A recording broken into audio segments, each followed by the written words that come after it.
તુફાન SB news સાથે હું છું આપની સાથે પાયલ બામભણિયા। તો જોઈએ આજના મહત્વના સમાચારમાં। ઉડ શહેરમાં સરદાર ચોકના હરિભક્તનું અક્ષર પ્રયાણ। આણંદ જિલ્લાના ઉડ શહેરમાં સરદાર ચોકના બિપિનભાઈ મણિભાઈ પટેલ તારીખ 20 નવેમ્બરના બુધવારે વૈકુંઠવાસ પામ્યા। શ્રીજી ભગવાનને ગમ્યું તે ખરું।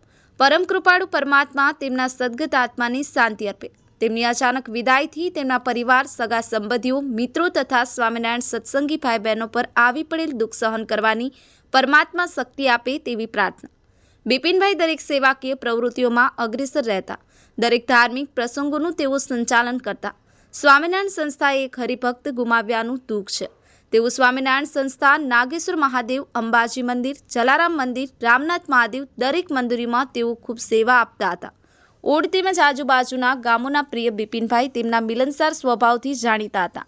દરિયા જેવું નિખાલસ હૃદય ધરાવતા તેઓની વિદાયથી તેમની ખોટ પડી છે। જીવનનું અંતિમ સત્ય મૃત્યુ છે તે આપણે સૌ જાણીએ છીએ, છતાં આપણે સદગતને વર્ષો સુધી ભૂલી શકતા નથી। આવા કપરા સમયમાં હરિસ્મરણ શ્રેષ્ઠ ઉપાય છે। Dilipbhai Patel, Toofan SB news, Anand.